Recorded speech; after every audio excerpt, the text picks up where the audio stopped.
you have a leadership seed inside of you. It's one thing to have the seed, it's another thing to have developed it.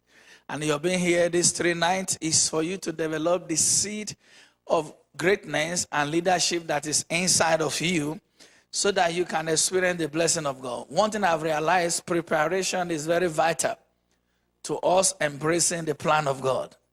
Preparation is very, very vital to embracing the blessings of God.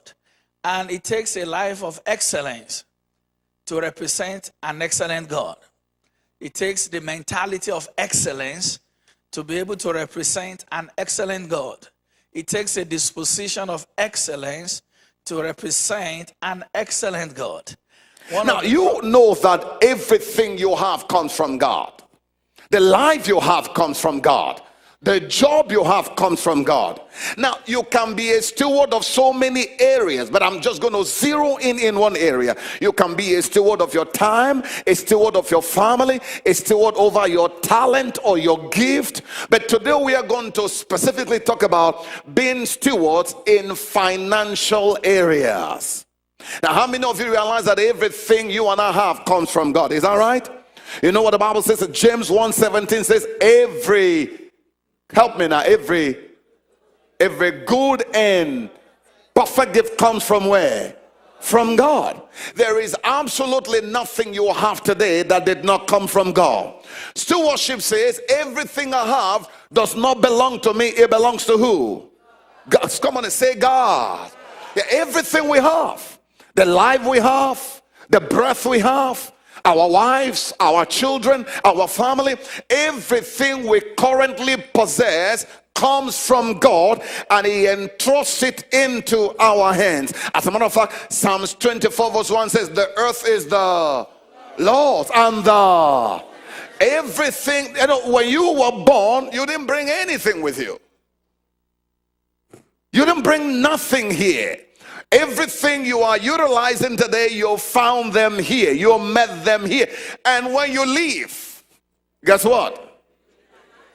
I've never seen a hearse following anybody to the cemetery, carrying their houses, carrying their goods.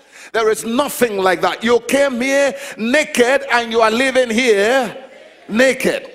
But then something happened between when you were born and when you live here. God entrusts opportunities. God entrusts resources into your hands. Between when you were born and when you die, God provides you and I with so many opportunities, and he expects us to be what? Good stewards. Now, it says, Psalm 90 verse 12 says, so teach us to number our days. Teach us to number our what? Teach us to number our what? He didn't say number your years. He didn't say number your months. He didn't say number your weeks. Because destiny runs by days. Is that making sense? Do you know that when God created heaven and earth in the book of Genesis, in day 1, he said, let there be light. And then day 2, day 3. On day 4, the Bible says, and God said, let there be lights. And he put those ones in the firmament, that they may separate day and night and light from darkness. So the earth is created by God to run on the account of days. Is that making sense? So a whole lot of time, we don't run our destiny based on days. We run our destiny based on years. So when you run your destiny based on years, you don't value days. And if you don't value days, you can't value a week. If you don't value a week, you can't value a month. And if you don't value a day, the years you put your eyes on will run by you, and you will never know.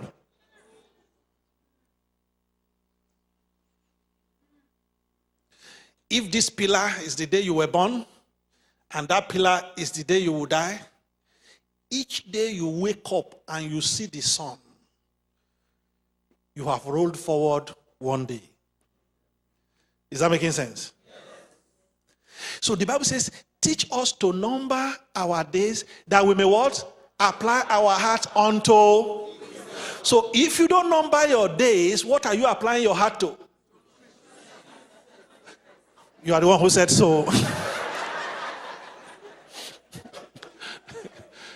If you don't number your days, you are applying your heart unto foolishness. It is scripturally foolish not to value each day of your life.